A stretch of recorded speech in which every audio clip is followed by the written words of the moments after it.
ഈ റാണയെ പാർപ്പിക്കുന്ന തീഹാർ ജയിൽ തന്നെ എനിക്കറിയാമല്ലോ. തീഹാർ ജയിലിന് ഒരുപാട് പ്രത്യേകതകളുണ്ട്. റാണയെ തന്നെ ഒരു ഇരുട്ടറയിലാണ് അവരെ റാണയെ കിടത്തുന്നത്. അപ്പോൾ ഈ തീഹാർ ജയിലിൻ്റെ പ്രത്യേകതകളെ കുറിച്ച് നമുക്കൊന്ന് പറഞ്ഞാലോ? അതെ, തീഹാർ ജയിലിൽ നമ്മളെപ്പോഴും കേൾക്കാറുണ്ട്, തീഹാർ ജയിലിൽ പോയി ഉണ്ട തിന്നാം, മറ്റേ PFI നേതാക്കളെല്ലാം കൊണ്ടിട്ടേക്കുന്നത് തീഹാർ ജയിലിലാണ് എന്നൊക്കെ ഉള്ളത്. തെക്കൻ ഏഷ്യയിലെ ഏറ്റവും വലിയ തടവ് കേന്ദ്രമാണ് തീഹാർ ജയിൽ.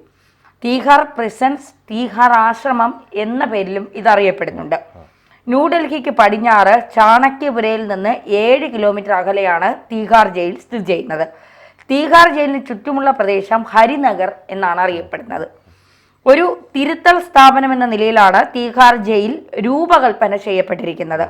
ജയിൽ അന്തേവാസികളെ ഉപകാരപ്രദമായ നൈപുണ്യവും വിദ്യാഭ്യാസവും നിയമത്തോടുള്ള ആദരവും നൽകിക്കൊണ്ട് സമൂഹത്തിലെ സാധാരണ പൗരന്മാരാക്കി മാറ്റിയെടുക്കുക എന്നതാണ് ജയിലിന്റെ പ്രധാന ലക്ഷ്യമായി, തീഹാർ ജയിലിന്റെ പ്രധാന ലക്ഷ്യമായി കണ്ടിരുന്നത്. ജയിൽവാസികളെ പരിഷ്കരിക്കുന്നതിനും സജീവരാക്കുന്നതിനും പുനരധിവസിപ്പിക്കുന്നതിനുമായി ഇവിടെ സംഗീത ചികിത്സ നൽകാറുണ്ട്. ഇതിന്റെ ഭാഗമായി സംഗീത പരിശീലനവും കച്ചേരിയും തീഹാർ ജയിലിൽ സംഘടിപ്പിക്കുന്നുണ്ട്. തീഹാർ ജയിലിൽ ഒരു വ്യവസായ യൂണിറ്റും പ്രവർത്തിക്കുന്നുണ്ട്. TJS എന്ന പേരിലാണ് ഇവിടെ നിന്നുള്ള ഉൽപ്പന്നങ്ങൾ നിർമ്മിക്കുന്നത്. 5200 പേരെ ഉൾക്കൊള്ളാൻ മാത്രം ശേഷിയുള്ള തീഹാർ ജയിലിൽ ഇപ്പോൾ 12,000 അന്തേവാസികൾ, അതായത് ജയിൽ പുള്ളികളാണുള്ളത്. മാത്രമല്ല സംഗീതം കേട്ട് കേട്ട് കേട്ട് ഉണ്ടതിന് കിടക്കാം. അതായത് തീഹാർ ജയിൽ 1966 ഡൽഹിയുടെ നിയന്ത്രണത്തിലേക്ക് പ്രവർത്തനം മാറ്റിയത്. കിരൺ ബേദി തീഹാർ ജയിലിന്റെ ഇൻസ്പെക്ടർ ജനറൽ ഓഫ് പ്രിസൺസ് ആയിരിക്കുമ്പോൾ ഏതാനും ചില പരിഷ്കാരങ്ങൾ നടപ്പിലാക്കിയുണ്ടായി. സിവിൽ സർവീസ് പരീക്ഷയിലെ IAS ഇവിടുത്തെ ഒരു അന്തേവാസി വിജയിയായിട്ടുണ്ട്. അതൊരു വലിയ നേട്ടമായിട്ട് കാണാം. പ്രതീക്ഷയ്ക്ക് വകയുണ്ട്. അതെ അതെ അതെ അതെ.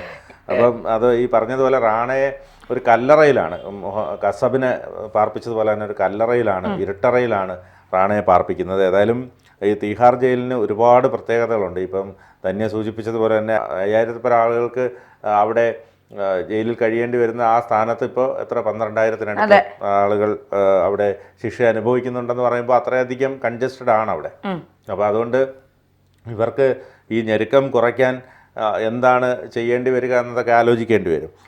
ഏതായാലും ഈ പ്രമുഖരായ തീഹാർ വാസികളെക്കുറിച്ച് പരിശോധിച്ചാൽ 2013 IPL സ്പോട്ട് ഫിക്സിങ്ങിൽ അറസ്റ്റ് ചെയ്യപ്പെട്ട ശ്രീശാന്ത് നമ്മുടെ ക്രിക്കറ്റ് താരം ശ്രീശാന്ത് കിടന്നിട്ടുണ്ട്.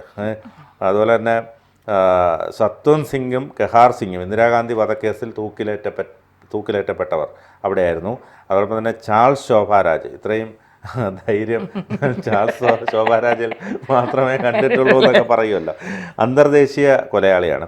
1986 ജയിൽ ചാടിയെങ്കിലും പിടിക്കപ്പെടുകയും മറ്റൊരു 10 വർഷം കൂടി ജയിൽ ശിക്ഷ നൽകി 1997 ഫെബ്രുവരിയിലാണ് ശിക്ഷാ കാലാവധി തീർന്നതിനാൽ വിട്ടയച്ചത്. അതോടൊപ്പം തന്നെ രാജ 2G അഴിമതിയിൽ പിടിക്കപ്പെട്ട മുൻ കേന്ദ്രമന്ത്രി, ഇവരൊക്കെ ഇവിടെ കിടന്നിട്ടുണ്ട്. ഏതായാലും തീഹാർ ജയിൽ എന്ന് പറയുമ്പോൾ നമുക്കെപ്പോഴും നമ്മുടെ മനസ്സിൽ നിന്നെ തീഹാർ ജയിലിലേക്ക് അയക്കും എന്നൊക്കെ തമാശയ്ക്ക് പറയാറുണ്ട്. അത്രയധികം ഒരു പ്രത്യേകതകൾ നിറഞ്ഞ ഒന്നാണ് തീഹാർ ജയിൽ.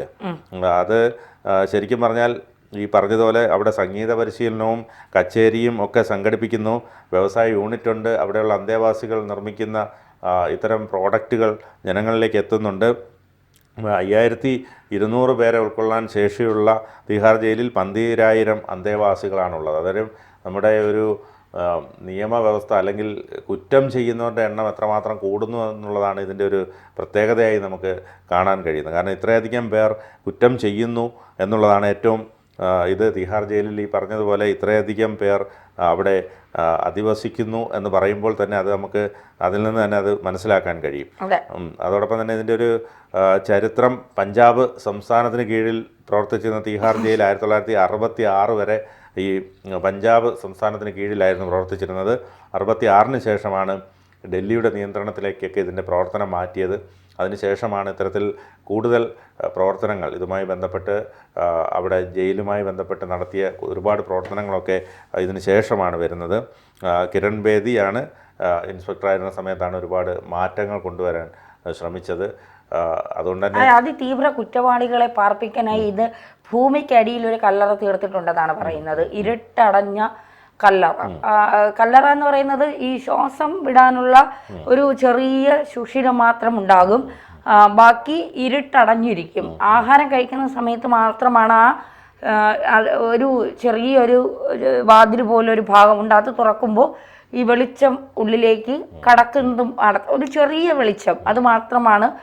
കസബിനെ അത്രത്തോളം ആ ഇരുട്ടറയിലാണ്. അത് കൊടും കുറ്റവാളികളെ മാത്രം പാർപ്പിക്കുന്ന ഒരു സ്ഥലമാണ് ഈ ഇരുട്ടറ എന്ന് പറയുന്നത്. അതായത് നമ്മുടെ തൊട്ടടുത്ത് ഒരാളുണ്ടെങ്കിൽ പോലും കാണാൻ കഴിയാത്ത രീതിയിലുള്ള അത്രയും കുറ്റാക്കുരുട്ടിനകത്താണ് ഇവരെ പാർപ്പിക്കുന്നത് എന്നാണ് പറയുന്നത്. പുറം ലോകവുമായി ഇവർക്കൊരു ബന്ധവുമില്ല, ഒരു ശബ്ദമില്ല, ഒരു തരത്തിലുമുള്ള ബന്ധങ്ങളോ ഒന്നുമില്ല.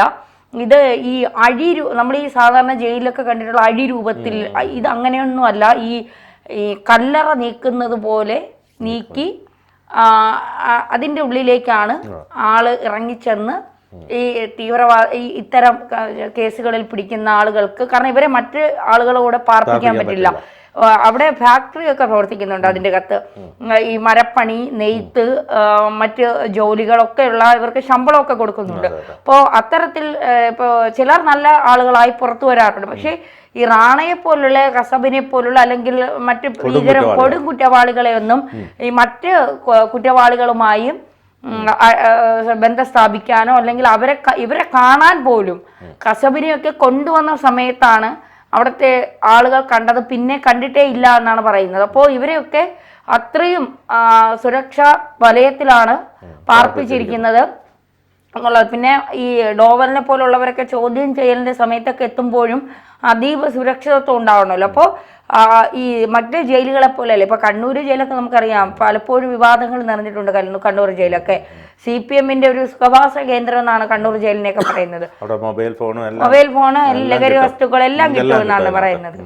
അപ്പോൾ അതുപോലെയൊന്നും അല്ല തിഹാർ ജയിൽ. ഇപ്പോൾ CA റൌഫിനെയൊക്കെ അവിടെ കൊണ്ടിട്ട് പൊരിച്ചെടുക്കുന്നുണ്ടെന്നാണ് കേൾക്കുന്നത്. അപ്പോൾ അതുപോലെ ഇനി റാണയ്ക്ക് സംഗീതമൊന്നും കേൾക്കാൻ പറ്റില്ല, റാണ ജീവിച്ചിരിക്കുന്നുണ്ടോ എന്ന് പോലും.